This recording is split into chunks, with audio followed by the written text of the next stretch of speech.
Hey everybody, welcome to episode 7 of Huerta Urbana, where you're gonna see some change. It is that part of the season. The last couple of days have been pretty neat here in Rosario. I've never experienced it before, but we've had 3 days. Yep, 3 days of thunderstorms. I've never experienced more than one day. We've had lightning and thunder for the last 3 days, plus a lot of rain, and the rain is just beautiful. I won't have to water for quite a while now. Well, I guess we'll see how hot the sun gets in the next couple of days, but the rain was beautiful. 3 full days of almost raining constantly. There was some parts where it stopped, but lots and lots of rain and thunderstorms. I heard some crazy thunder.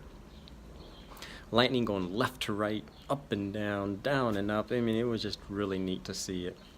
But you're going to see in this episode that we're moving from winter to spring, so everything starts to speed up now. We're getting a lot more growth, and you're going to start to see that the things are coming along pretty nicely. And I love this time of year because that's when you get to see a lot of growth and you get to see a lot more progress in your work. And well, work it's not, it's playing. We're playing in the dirt. We got to remember that. But in this episode, you're going to see, and I show in a little video how I have been able to keep most humans out of my front yard garden, because the first year I planted it was tough. Humans walked over everything, and I got very little produce out of the front yard garden. I got a little bit. Well, the Swiss chard is mainly what I got. Everything else was pretty much stepped on. And it wasn't by dogs, it was actually by humans. They would walk all over it. So in the video I show you how I kind of helped that, how I kind of got over that challenge. And not only that, the dirt wasn't that, it was pretty much dirt. I mean, it was full of broken bricks and rocks because cars actually parked where I actually am planting my garden. So it was pretty hard. I had to take a lot of broken bricks and rocks out of it, and I'm still doing that. Every time I put compost in, every time I put new compost in, I take out a lot more rocks and a lot more broken bricks to make it more and more like soil. And it's looking more and more like soil every day. So it's been fun playing in the dirt, and the dirt looks more and more like soil. So that's what you're going to see in this video. You're going to see also how it's progressing in my backyard, in my planter box garden. It's really speeding up now. And so you're going to be able to see that too. So you're going to see something that happened in the front yard. So the humans are not a big challenge. You'll see my next challenge now.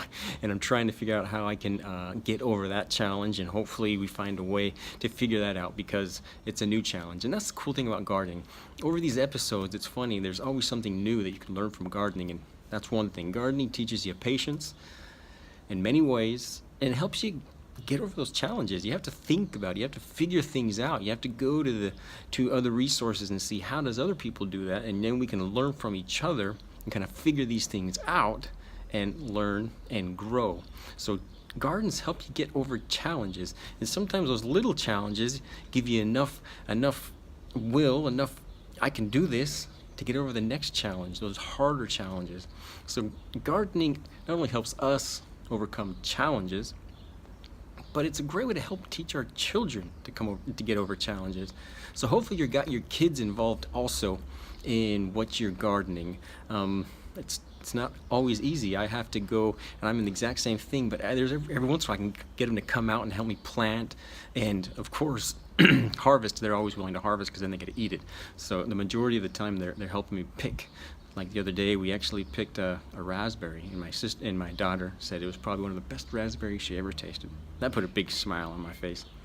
But get your kids involved so you can teach them those great lessons that the garden teaches us. So not only you play in the dirt, but get your kids playing in the dirt with you, so we can all learn from life's challenges, overcome them, and know that we can. When those big challenges come, we can take them on too.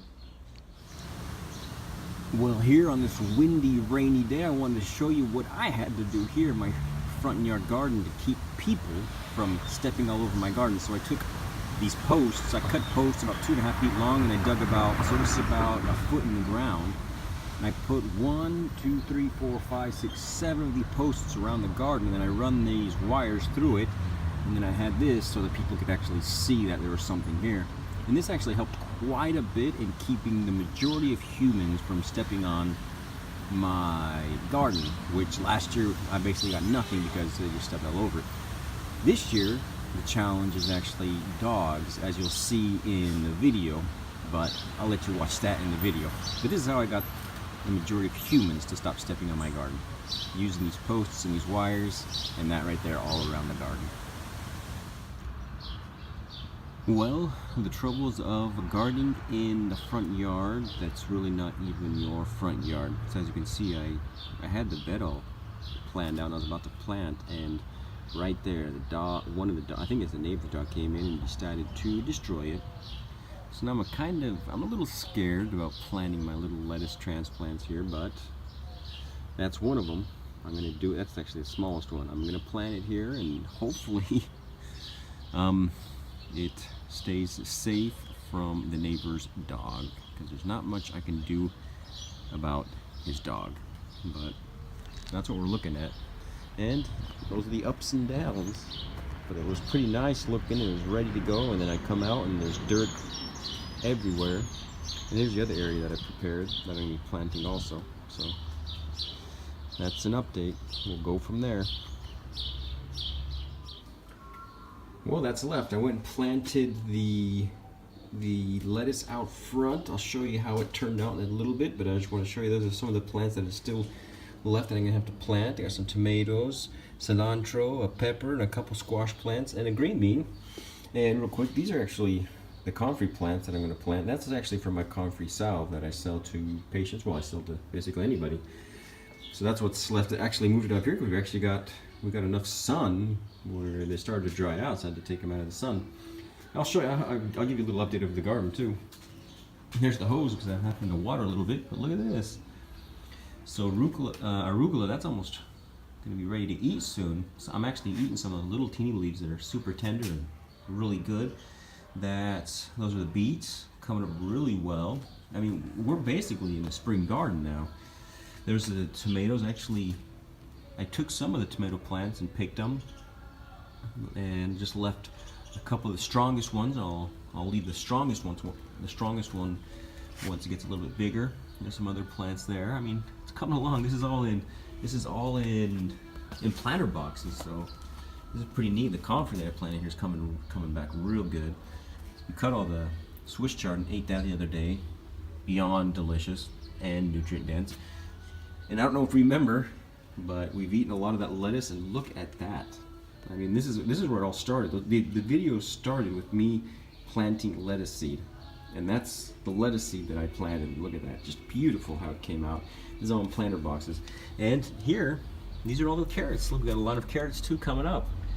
So we have a little progress here. It's almost spring, so we're in September, so it's turning spring at the end of this month.